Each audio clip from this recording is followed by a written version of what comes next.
So I'm not a preacher, so I'm just going to tell you guys a story, and it would help me out a lot if you guys would laugh at my jokes and take me serious during the serious parts, and I'll try to make it obvious which is which. So this is a story that involves true love, it involves sword fights, it involves rodents of unusual size. No, sorry, that's The Princess Bride. I'm sorry, that's not what I'm going to tell you about today. The best place to begin any story is at the beginning.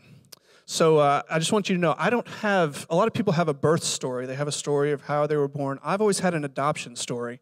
I think a lot of you know, I came down here and mentioned before that I am adopted, and I did end up meeting my birth family, but now I'm getting ahead of myself, so let's go back to the beginning. Rebecca, can you put that first picture up there?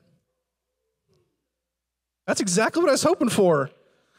Whenever you see a baby picture, is good, okay? And there's more, so be ready for it. So I always knew I was adopted, and my parents always told me that story. That was a story. I would even ask them to tell me about how excited they were to go to the adoption agency and pick me up from there because they couldn't have kids.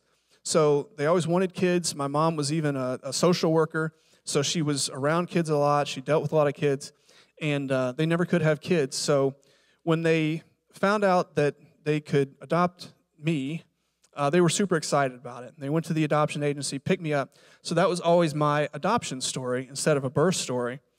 And my parents are super parents. Some of you know my parents, Brad and Valley Rigling. And my whole life, they've fostered kids.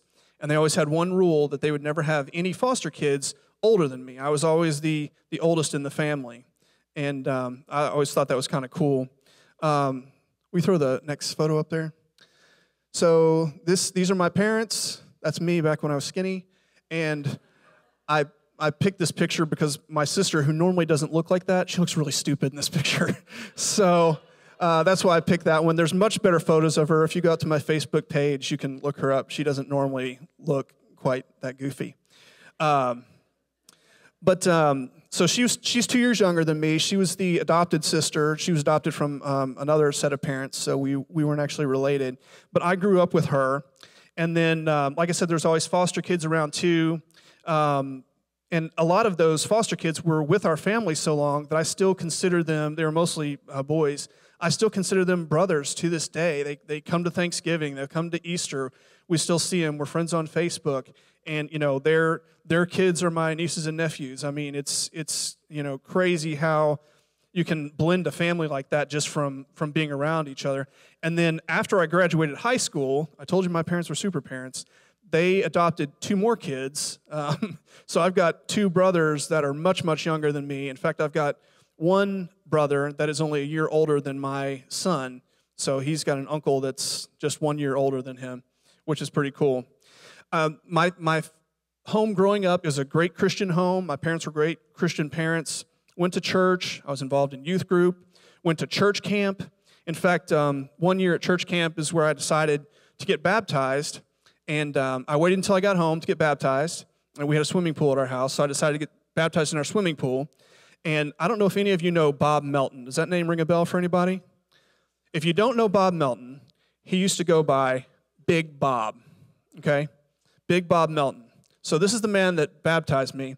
And it occurred to me as I'm walking into the pool to get baptized by this guy, if he wanted to drown me right then, no one could have stopped him. So I'm glad he didn't. But it worked out fine. He put me down and brought me back up. But what's funny is that I had such a great life growing up that it never really hit me to look for my birth parents. You know, it was always kind of a thought in the back of my head, but it wasn't a pressing desire. It wasn't anything that drove me. I mean, there were times I would wonder things like, or people would ask me, people would say, "Where do you get your singing ability from?" And I'm like, I have no idea. I don't know. Was it mom or dad? You know, I would wonder things like, who do I look like? Yeah, I don't know. I don't know who I look like. Do they ever think about me? I don't know. You know, was it just a blip on the radar, something that happened years ago and they never thought about it again? There were things that I would wonder about. Like I wanted to find, there were times I would want to find out more about them from afar. Like I always wanted to know what they looked like. Like, could I find a picture of them somehow? but it wasn't available. And I didn't want to meet him. And honestly, it scared me to meet him, to find out too much about him. What would they be like? Would they like me? Would I find out some answers to questions that I don't want if I did meet them? So my parents, they were able to tell me a little bit, because there was a little bit in the file. It was amazing how much wasn't in the file, and then the weird little things that were in the file. So my birth parents were really young. They were still in high school when my birth mom got pregnant. She was into creative writing. Why did they put that in the file? I have no idea. That was the only personal attribute that we knew. My dad was 5'10". They put that in there. My mom was really short. I wish I was 5'10", but you get what you get. And that was about it. So there was no medical information in the file. There was nothing in there to give me any kind of clues. And what's funny is, as great of a life as I had growing up in a Christian home, there was always, and as uncurious as I was about it in the front of my mind, there was always that something missing there, that there was a hole, there was a gap there that I couldn't define, and I probably couldn't have even pointed out that there was even a hole there when I was younger. So then in 1992, this is the true love part. In 1992, when I was 15, I met this cute girl in youth group. Can you put that picture up there? Oh, there she is. And she's got amazing bangs in that picture, but so do I. So, but you can see there, she's here. She's here right now. Wave, Jennifer. She told me not to make her wave, but... And then, so we got married in 99. We started having kids fairly quickly. So in 2000, we started looking for more information on my birth parents again, because she was pregnant with our son. Wave, Lucas. Right there. And we thought we might need some medical information because, of course, the doctors are asking you, do you have any whatever in your background that we need to be concerned about when you start having kids? And so I reached back out to my parents and I said, is there any additional information that you can give me? And they gave me the file that they had, which there was no additional information in there. But my mom was rooting around in her memory and came up with the name David Carricker that she had seen on a document at one of their visits. And she thought it might have been my birth father's name that they had forgotten to redact on one of the documents. So we did some searching online, and again, this was in 2000, so the internet has come a long way since then, but we didn't really find a whole lot. And we even contacted the adoption agency, Christian Family Services in Missouri, and everything was sealed, so we couldn't get any information. So that little nag, that little hole, that little gap that I told you about, if you'll put the next one up there, Rebecca. When my son was born, okay, let's try that again. So when my son was born, you guys are getting it now. That's when that hole got filled in a little bit for me. I still couldn't define it, but it was the first time that I had ever laid eyes on someone that I was actually related to. As great as my family was, hold on, I'm going to start crying. I'm going to just turn around for a minute. As great as my family was, I'd never had that before until he was born. And it was awesome. First time I'd laid eyes on somebody that I was blood related to. Next picture. And then that is my daughter. She was born in 2004. Yeah, that's good. You got it on the last one, so that's good. So after she was born in 2004, we reached back out to the adoption agency, and we're just basically like, is there anything else you can tell us? And they told me that the only thing that the adoption agency was allowed to do is if the birth parents reached out or if an adoptee reached out, either one of those parties could put a letter in the file in case the other party ever reached out. So we did that. I wrote a nice letter, and I basically just told them, kind of what was going on. I told them I'd had a great life. I told them that I was grateful for the decision that they had made. I told them about my kids, told them about being married, and just some basic information in there. And then, so we put that letter in there. It was, I don't remember the exact year when that was, but sometime after 2004. And years went by, and you know how it is when you're waiting for something and it's long term. You don't know how long it's going to be. But we waited and we waited and we waited, and there was no contact. And then in 2014, you can throw the other picture up there.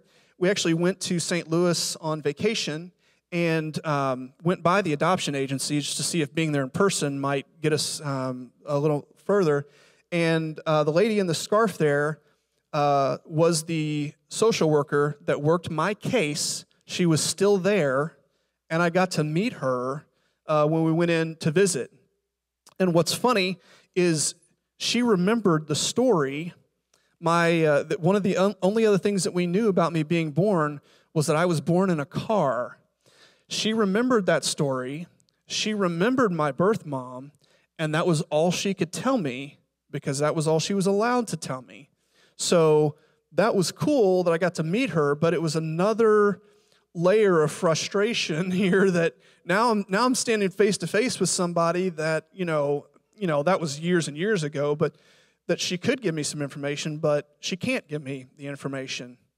So fast forward to, I think it was 2019, maybe 2020, my wife gave me one of those DNA kits to see if we could. Those were kind of popular. Those were have been popular now for a few years.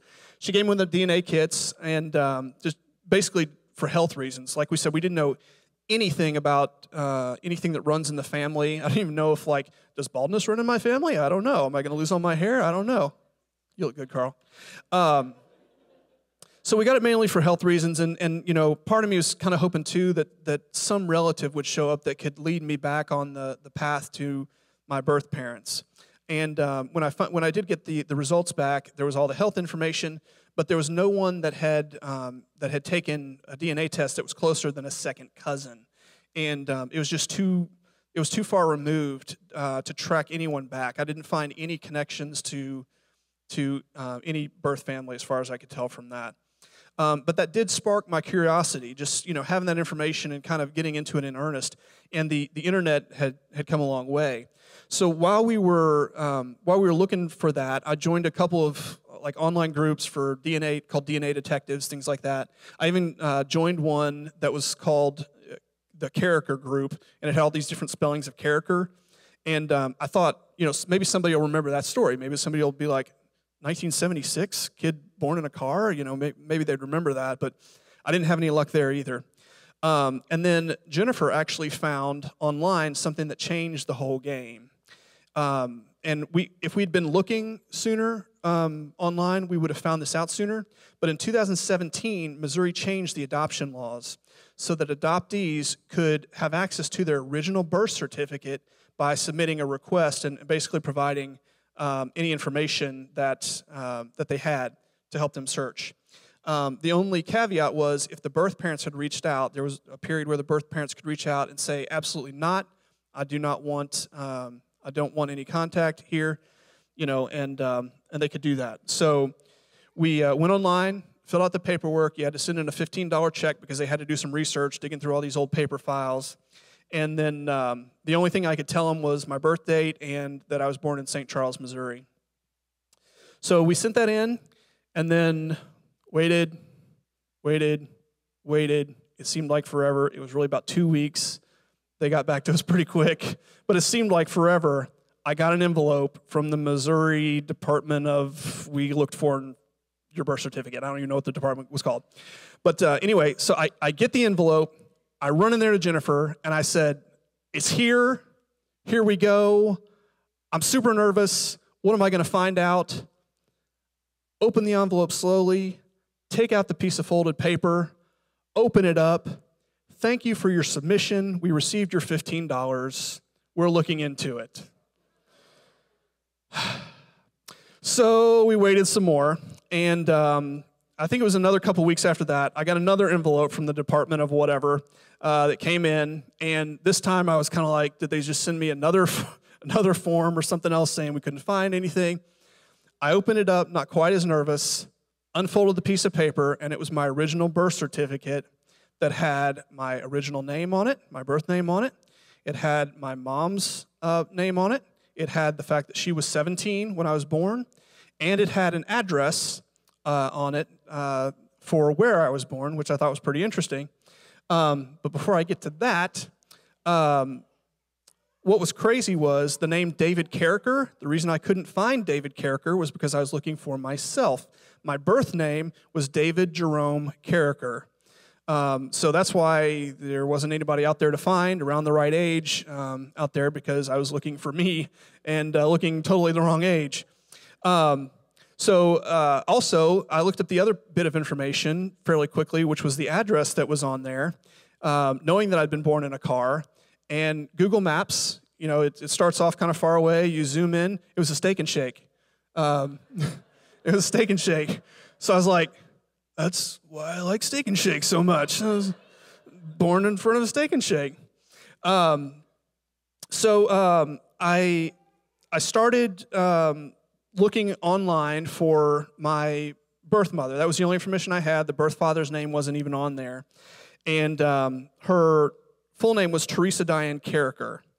And like I said, she was 17. And then it didn't actually take me that long to find her. It seemed like a long time because, you know, it was just days of searching, basically.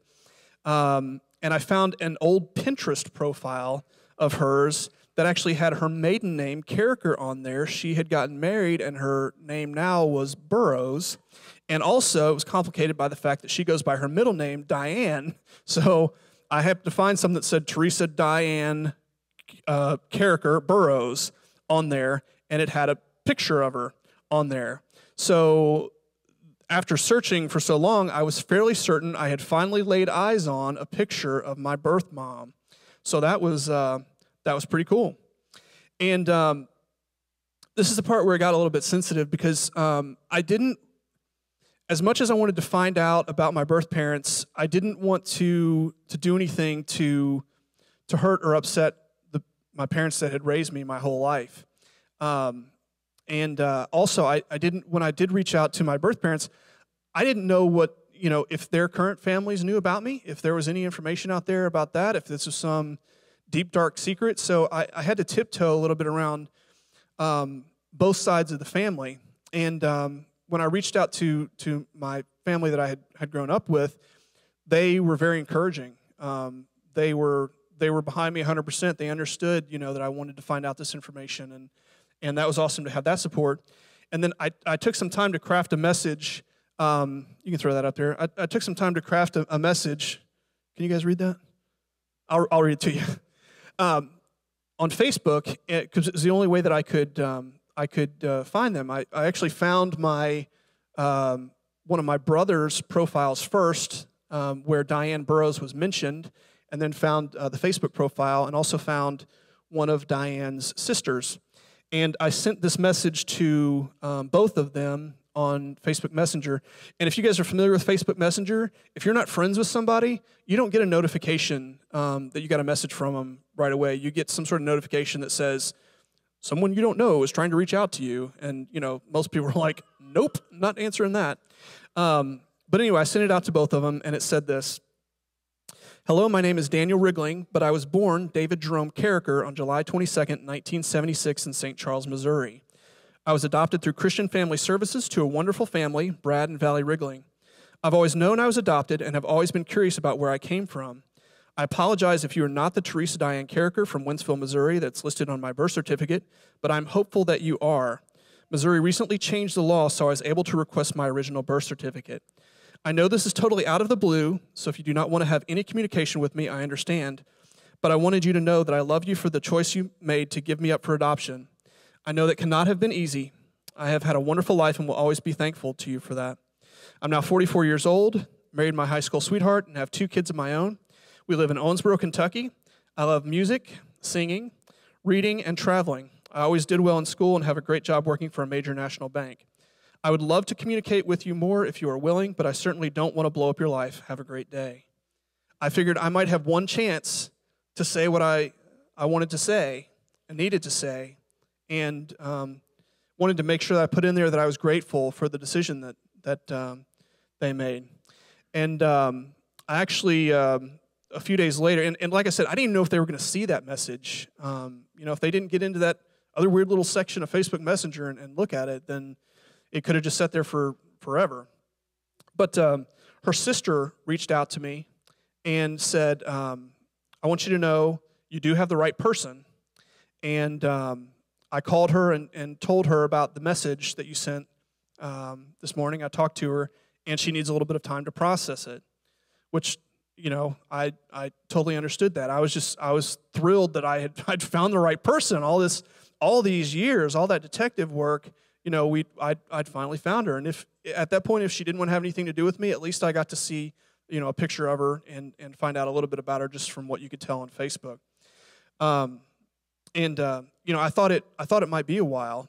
Her sister said something like, "We're getting together." This was March 15th of 2021, and her sister said, "We're getting together in person in May.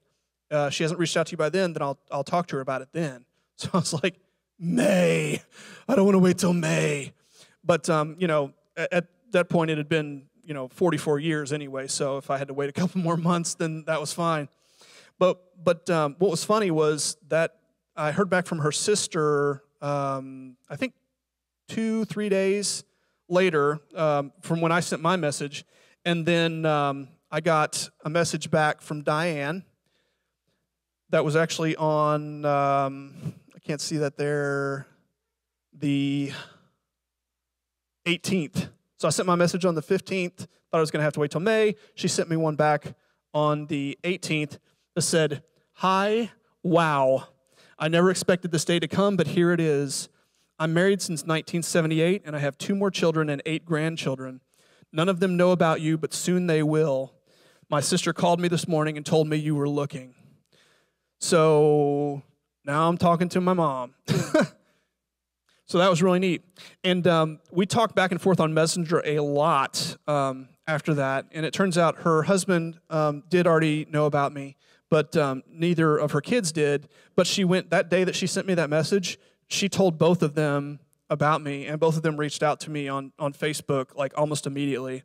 It was amazing how quickly it happened after that. Just, of course, she has a bunch of siblings too, and all of her siblings were reaching out to me as well. So some aunts and uncles that I gained there as well. And then, of course, after talking to her for a while, my next question was, "Can you tell me who my birth father is?" And she was reluctant because she was being respectful, just like I was. Does he want this in his life? And so she was still in contact with one of his sisters, reached out through them, and basically at first wasn't getting any response back, which is funny, and I'll tell you why in a minute. But eventually he kind of came around, and he sent me a message on Facebook, and so I looked him up and got to see a picture of him, I found it an old picture, but so now I'm looking at my birth father, all of a sudden. So that was really neat. And I sent him a couple messages thinking it was going to be kind of the same thing as I did with my birth mom. And he doesn't like texting. He's kind of old school. So he sent, after the 3rd message, he sent me his phone number. And I got the phone number. And, it's a lot easier to text somebody, obviously, than it is to, have a phone conversation with them. But I looked at it for a minute on my phone, and I was kind of like, what do I do with this? And I took off running upstairs. And Jennifer's like, "What are you doing?" I said, "I got his phone number." She's like, "Where are you going?" I'm like, "I'm going to call him." So I was like, I waited this long. I might as well call him. So I called him, and we had the most awkward conversation in the history of phone conversations in a way that somebody who just learned that they're father and son can possibly do. It was great. And Jen was sitting right there, and she'll attest to this, but it was super awkward. "Hey, oh, hi. How are you?" "I'm good. How are you?" "I'm good." "So, you're my dad." That's what I hear, you know. I'm not sure if that was exactly it, but it was something like that. It was really awkward. But once we got talking, he told me I had a bunch of siblings on that side as well. And so I've got brothers and sisters all over the place. I didn't even know I had. Let's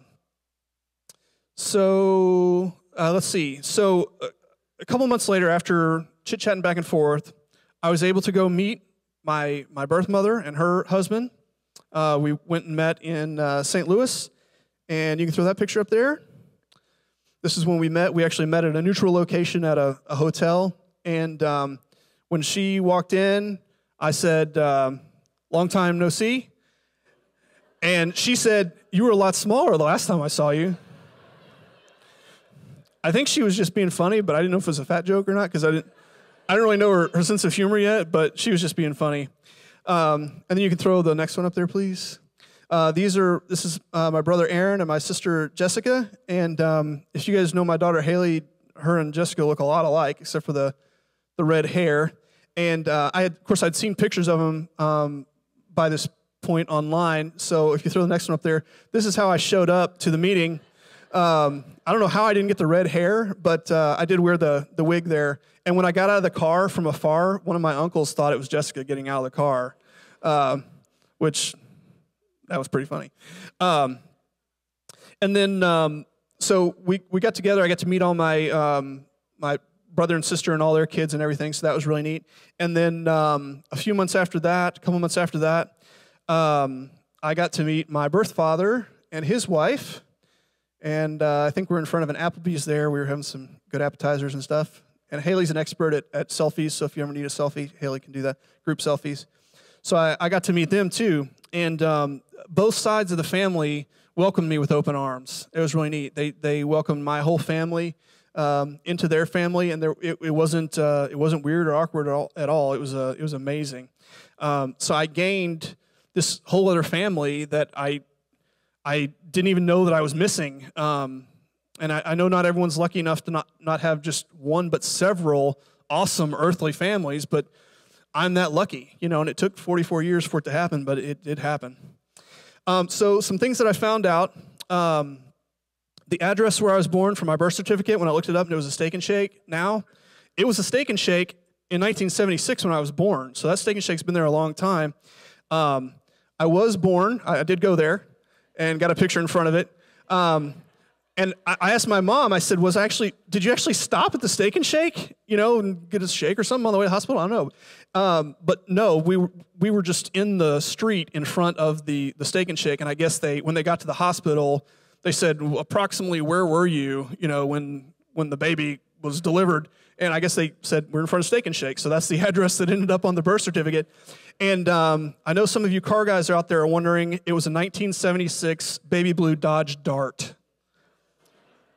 And it was apparently fairly new, and my grandfather was not happy about a baby being delivered in the back seat of the car. So that's the Steak and Shake. Neither one of my parents sing, which I thought was weird, but my sister Jessica that I just showed you, she sings, and my brother Aaron plays bass in the worship band at his church. So that's pretty cool. And now I'm going to get serious. My birth father, I found out through conversations, did not want me at the time. Did not want me to be born. Didn't want the responsibility of it. And my birth mom fought that, obviously, and I'm pretty glad that she made the decision to let me be born.